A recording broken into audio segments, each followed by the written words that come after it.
once you start, unfortunately you can't stop. With no money down. So buying it, you've put no money in yourself and being able to flip and make hundreds of thousands. What's your thought on whether that's actually a possibility? If I had not got involved, I would not have created some of the wealth that I've had now and enjoyed. If I bought 20 of those houses there, I probably wouldn't be doing this podcast now. I'd probably be sat on my boat somewhere and that. But it's a good job that didn't happen. Like anything, if you're not willing to put the effort in and you think money's just going to fall into your pocket, it's not.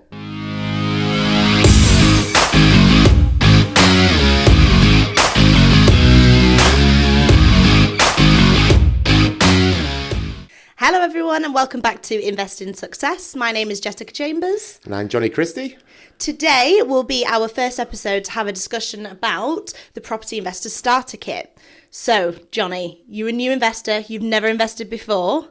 What are the first things that you need to consider? Let's kind of talk through the whole process. God, Jess, going back a few years here, so I can maybe relate back to myself a little bit. But, what would I tell my young self now? I think property investment is a big commitment for a start. Yeah, I would agree. So I know there's a lot of, videos out there, on the internet, pretty much. We're doing a video now, Jess, but there's a lot of stuff there and people got a lot of interest in it. But do you really want to kind of take that commitment and move forward in property investment? Because it's something, once you start it, there's a lot of things that are going to keep you in there. And if you're not enjoying it, then it's not that easy to get back out of it. You've got commitments such as you're going to be taking a mortgage on, potentially a buy-to-let or bridge finance, and you're going to potentially have tenants, or you potentially going to be refurbishing a property. Have you got the time? Have you got the energy? Is it something that you really feel passionate about?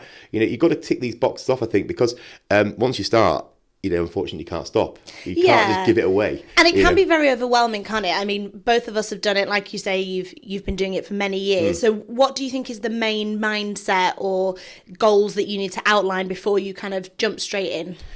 Well, I think like anything, you've got to do some research, into, property investment, or take some advice. The property sourcing company and ourselves are a good place to come to. Nice little plug there. Of course, we're not doing it for free.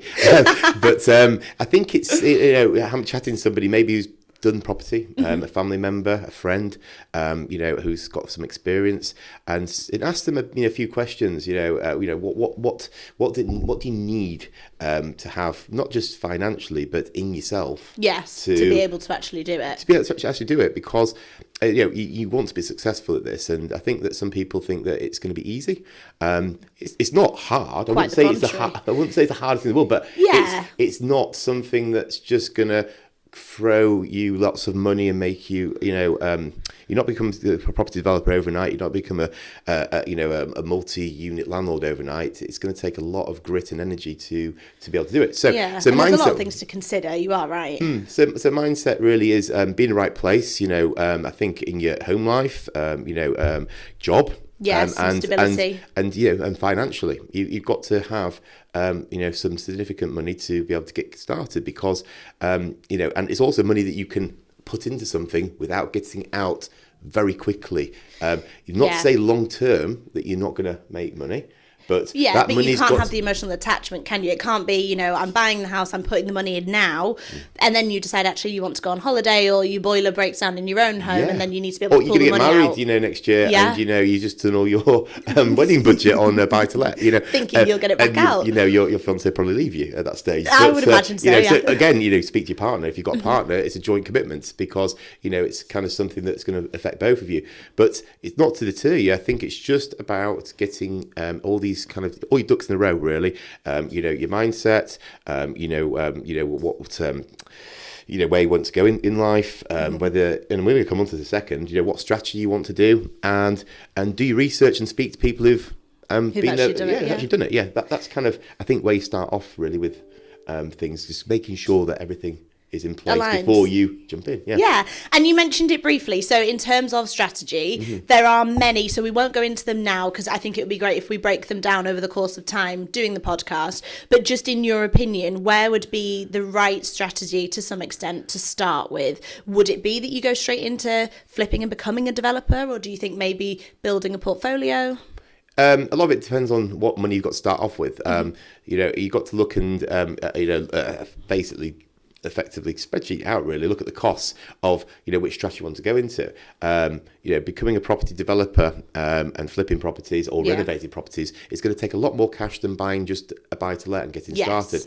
A buy-to-let is probably, the best way to ease yourself into the property game, I think, because, it's something that you can get an asset, you can become income producing quite quickly, if you get tenanted or you buy a tenanted property. And I think that you could also learn a lot of the things about, getting tradespeople out for repairs and stuff without going full throttle into a larger scale development or a refurbish to flip or a flip. So, yes, having the right amount of capital really would dictate which route you go into. So if you saved up, from your job, a decent pot to be able to jump into the property market, say around about £40,000 to £50,000, I think we recommend for your first buy to let. Yeah, I think we generally say that. You're going to have potentially a 25% deposit.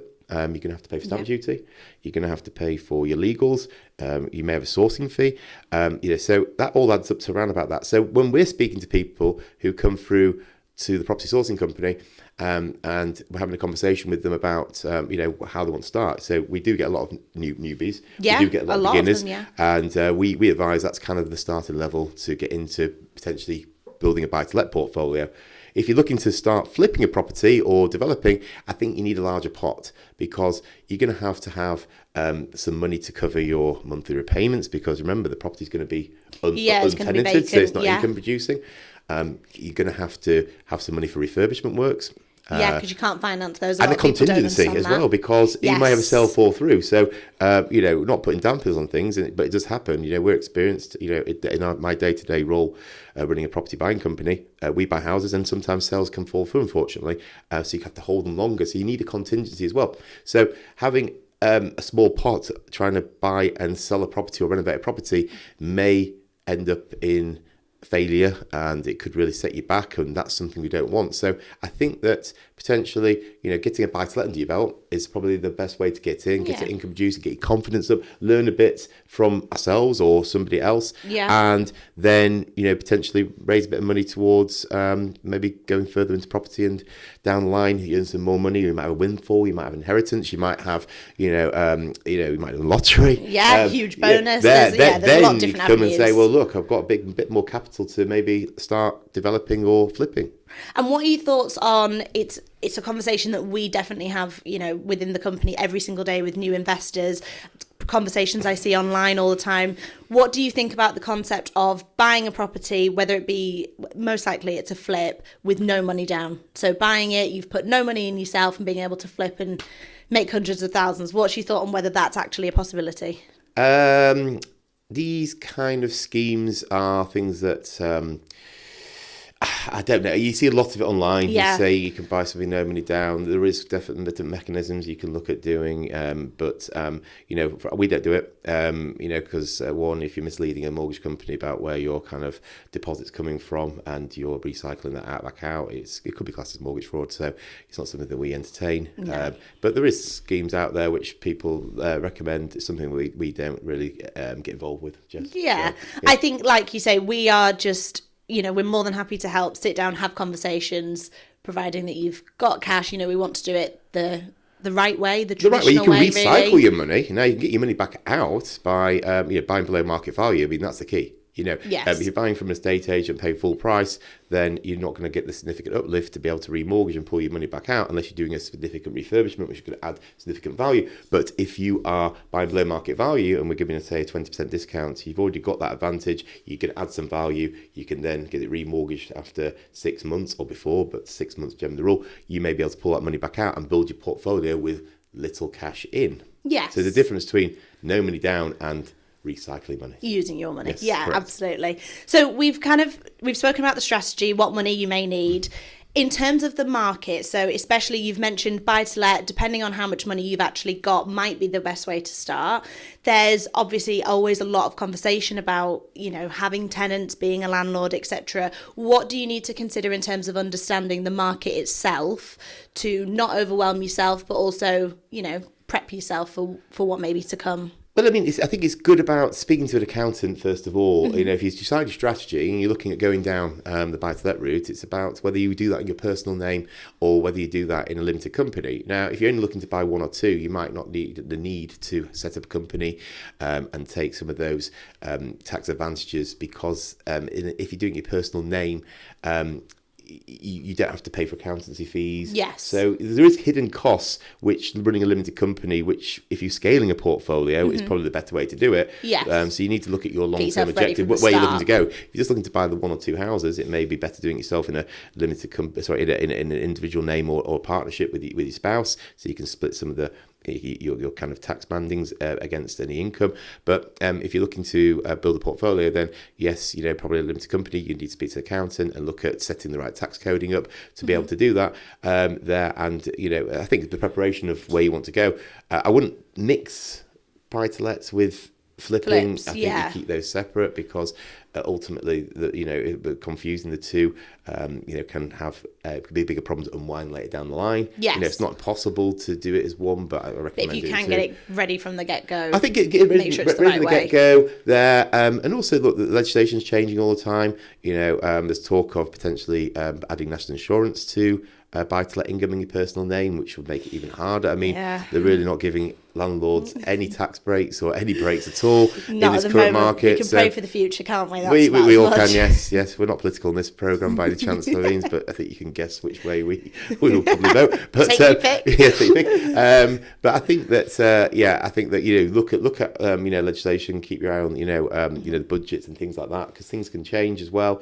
And then, really just, I think, again, you are getting into something which, it's not easy to unwind, and there's a lot of tenancy laws and potential changes, the Rent Reform Act and things like that, where, getting rid of a tenant if you then decide it's not for you. Yes. It's not going to be as easy. There's no fault eviction, legislation may be coming in, and various other things that might make it hard to dispose of your property. And when you're selling something with a tenant in, it's probably not going to get the same price as selling something which is vacant. So, you may end up, if you're trying to unwind something, and, we do get landlords who come to us who are looking to sell and had enough.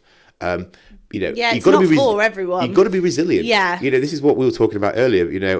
Resilience is key, to be fair, because it's a tough game. Landlords are demanding. Landlords are demanding. Tenants are demanding. And they might want things doing to the property. You've got to kind of be fair, but also stern with tenants. You're providing them accommodation which they have accepted, and then if they're asking, I want a hot tub in the garden, it's like, well no, you pay me more. Actually, that's not part of the rent. Yeah, no, but I think exactly. it loops back round, doesn't it, to what you were saying in terms of it being a long-term strategy. So it's not. Yes, there are lots of things to consider, potentially having to evict a tenant or having to go through that process. But if you've held the property 5, 10, 15, 20 years, over the course of time, it does kind of balance out. Like you say, you've been receiving the income. You might have refinanced a couple of times to recycle your cash. So it's peaks and troughs, isn't it? But no, but it is. I mean, I think the long-term benefits of starting early, and and I did start early, and I built up a portfolio, and I've sold some of those properties off for life events. I've made money. So I started in a difficult market when I first bought my first properties. It was just before the 2008 financial crisis. Pretty much the worst financial event in the history of of finances and economy. Finances and bad things happening. So, but I held on, and they recovered, and they significantly increased in value. And if I had not got involved, I would not have created some of the wealth that I've had now and enjoyed. To buy my first family home, to pay for school fees for my kids, things like that. You can have that asset, you can sell them off, you can regrow your portfolio. But another thing as well, which I was thinking about as well, when I started out, was area is very important as well. Yes. So there's two things that I would consider. You can either build a portfolio for income by looking at high yielding properties, or you can build a portfolio for growth. Now, looking back where I was in my late 20s when I started building a portfolio, I would have probably gone down the route of growth rather than income, because I had income at that point, and the growth of the properties would have set me off more favourably for where I am now. So I looked at, the high yielding stuff in the north and at the time, and that's great for somebody who wants income later down the line. If you wanted to kind of quit work or want to retire, you might want income. But when you're young and you've got a lot of energy and you've got a job, you might want to say, well, I don't necessarily need that income. I would probably want the growth. So I bought properties, the north of England, and they had good income coming in. But I could have easily bought stuff, in the south. And I remember at the time, I could have bought terrace houses in Reading for £80,000. Wow. They're now going 400,000. How many years ago was that? I know. They're all going for like £400,000 now. Yeah. And if I bought 20 of those houses there, I probably wouldn't be doing this podcast now. I'd probably be sat on my boat somewhere and that. But well, it's a good job that didn't happen. No, I still do property. But my property in the north, I've had income and they've gone up, but not gone up as much in value as maybe a higher growth area. Yes. So maybe look at something which is, a new area, a high growth area, or something where you can see there's going to be potential. They might have industry, they might be building something there, or it might be the up and coming hotspot. If an area looks like it's got none of that thing, there, the property price are low, then you're probably going to get high yield, but you're not going to get the growth because the area might be stagnant. It might not have the investment. It might be dying, but still people want to live there because it's cheap.